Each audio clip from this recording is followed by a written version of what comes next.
দেশের প্রধান পুঁজিবাজার Dhaka stock exchange ডিএসইতে সূচকের ইতিবাচক প্রবণতার মধ্য দিয়ে চলছে লেনদেন।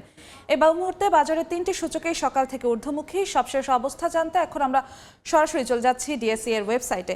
দর্শক, গতকাল ঢাকার পুঁজিবাজার শেষ হয়েছিল তিন সূচককে নেতিবাচক প্রবণতা দিয়ে, অর্থাৎ তিন সূচকেই ছিল নিম্নমুখী প্রবণতা। তবে আজকে সকাল থেকে এখন পর্যন্ত ঢাকার পুঁজিবাজারের তিন সূচকেই রয়েছে ঊর্ধ্বমুখী প্রবণতা। এবং একটু যদি সংখ্যার হিসেবে বলি, ডিএসই এক্স সূচক বা প্রধান সূচক যেটাকে বলা হয়, এই মুহূর্তে ডিএসইতে সূচকের পয়েন্ট বেড়েছে 27.45 পয়েন্ট, অর্থাৎ বোঝা যাচ্ছে গতকালের তুলনায় আজ বেশ ভালো অবস্থানে আছে এই মুহূর্তে। ডিএসই এস সূচক বা সরিয়া সূচকে পয়েন্ট বেড়েছে 8.58 পয়েন্ট এবং ডিএস30 সূচক বা বাছাইকৃত সূচকে পয়েন্ট বেড়েছে 9.05 পয়েন্ট। এখন পর্যন্ত ঢাকার পুঁজিবাজারে টাকার অঙ্কের লেনদেন হয়েছে 106.55 কোটি টাকা এবং গতকালের তুলনায় শেয়ার দাম বৃদ্ধির পাল্লাই কিন্তু ভারী আছে আজকে এখন পর্যন্ত ঢাকার পুঁজিবাজারে শেয়ারের দাম বেড়েছে 268টি শেয়ারের দাম এবং দাম কমেছে মাত্র 47টি শেয়ারের দাম এবং গতকালকের মতোই